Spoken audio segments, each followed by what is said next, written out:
जय श्री राम, जय श्री राम।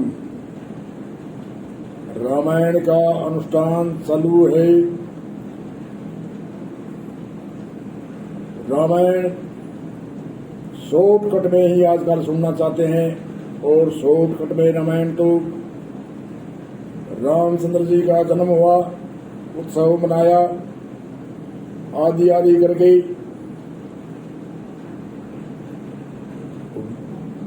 राज्य तिलक हुआ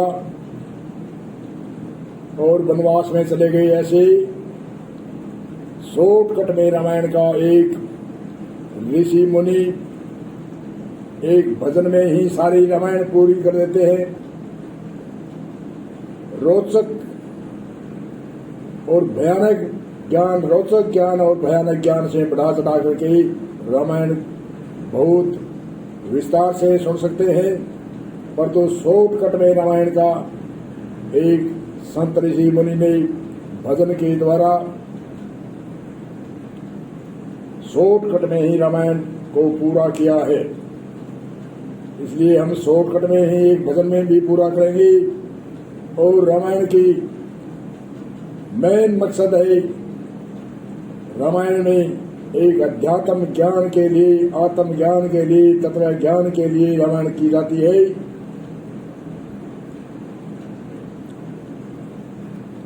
राम की लीला है, वह तो लीला है मर्यादा की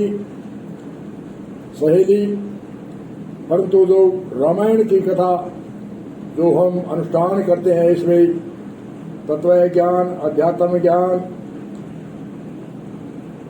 बार बार मनुष्य जन्म और मृत्यु के बारे में,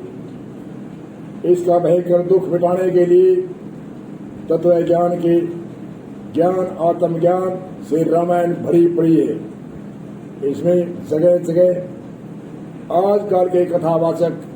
रोचक ज्ञान, भयानक ज्ञान भी सुनाते हैं। यथार्थ ज्ञान जो रामायण हो, चाहे वेद हो, चाहे शास्त्र हो, चाहे उपनिषद हो, चाहे गीता हो, चाहे रामायण हो, कोई भी इतिहास, धार्मिक इतिहास होता है, उसमें 3 तरह का ज्ञान होता है, रोचक, भयानक और यथार्थ। आजकल अधिकतर 90% लोग कथावाचक रोचक और भयानक ज्ञान की सुना करके पूर्णाहुति कर देते हैं, चाहे रामायण हो, चाहे गीता हो, चाहे भगवंत हो, चाहे वेद हो, चाहे उपनिषद हो। यथार्थ ज्ञान से आजकल के जिज्ञासु वंचित रहते हैं। इसलिए रामायण में भी यथार्थ ज्ञान है। कोई भी इतिहास धार्मिक है, उसमें 3 तरह का ज्ञान होता है और 3 तरह का ज्ञान होता है, वही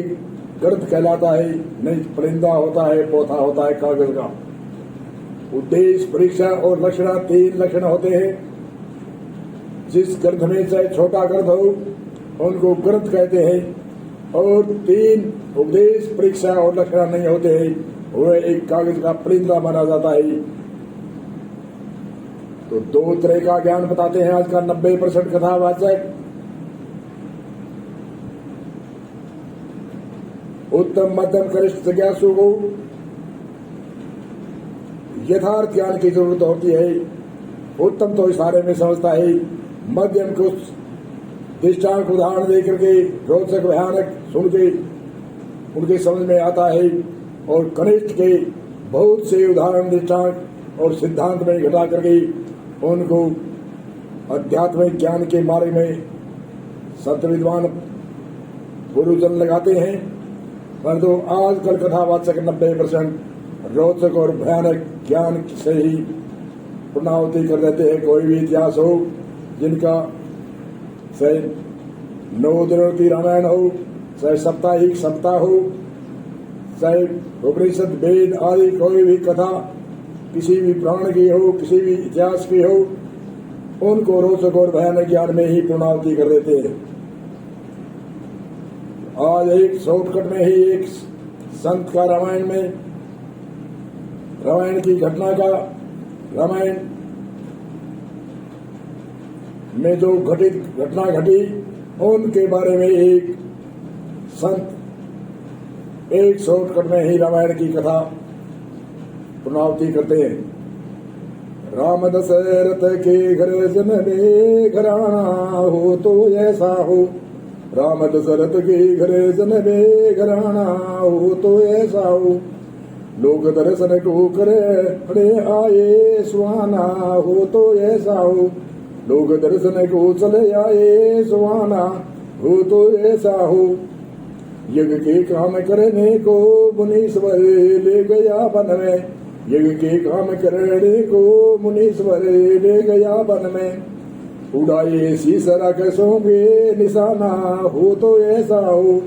उड़ाए शीश रख सोंगे निशाना हो तो ऐसा हो धनुष को जाए कर तोड़ा जनक की राजधानी में धनुष को जाए कर तोड़ा जनक की राजधानी में रूप सब मन में शरमाए लजाना हो तो ऐसा हो रूप सब मन में शरमाए लजाना हो तो ऐसा हो पिता की मान के आज्ञा राम बने को चले सभी ने छोड़ा संग सीता जी ने चनाना हो तो ऐसा हो पिता की मान के आज्ञा राम बने को चले सभी ने छोड़ा संग सीता जी ने चनाना हो तो ऐसा हो सिया को ले गया रावण बना करे भेष जोगी का कराया नाश सब अपना दीवाना हो तो ऐसा हो कराया नाश सब अपना दीवाना हो तो ऐसा हो प्रीत सुबेरी में से करके गिराया वाण से वाली प्रीत सुबेरी में से करके गिराया वाण से वाली दिलाई नार फिर उसकी यार ना हो तो ऐसी हो दिलाई रे नार फिर उसकी यार ना हो तो ऐसी हो सिया की खबर लेने को गया हनुमान लंका में सीता जी की खबर लेने को गया हनुमान लंका में जला करे लंका को आया सियाना हो तो ऐसा हो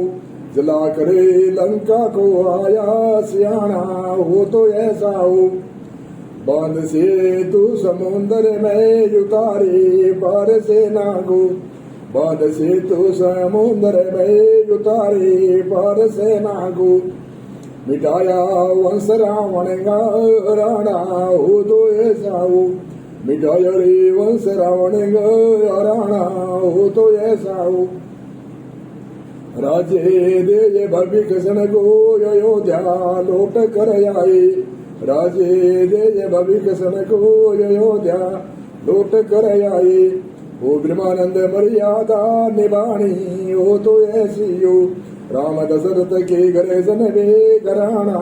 हो तो ऐसा हो राम दशरथ के घरे जनवे घराना हो तो ऐसा हो लोक दर्शन को चले आए सुहाना हो तो ऐसा हो इस तरह से शॉर्टकट में रामायण तो इतनी है परंतु उसमें ज्ञान की गाथा है जो ज्ञान की गरिमा है जो तत्व ज्ञान की गरिमा है और एक यति है उनमें बहुत ही गंभीर अर्थ है एक चौपाई में बड़े बहुत ही अर्थ है इसलिए रामायण में भी कहते हैं बिन सतसंग विवेक न होई बिन सतसंग विवेक न होई राम कृपा बिन सुलभ न सोही बिन सतसंग विवेक न होई राम कृपा बिन सुलभ न सोही ऐसे बिना सत्संग के विवेक नहीं होता विवेक का अर्थ होता है सत्य असत्य को जानना संसार में सत्य क्या है और असत्य क्या है नाशवान क्या है और मिथ्या क्या है और मूल अर्थ है कि हमारे इस शरीर में सत्य क्या है और असत्य क्या है इनको जानने के लिए बिन सत्संग विवेक नहीं होता बिना सत्संग के विवेक नहीं होता ये निश्चय है विवेक के बिना कुछ भी नहीं है विवेक सत्य क्या है असत्य क्या है ये है हमारा शरीर एक शब्द की यदि और भी विवेक पर विशेषण करते हैं बताते हैं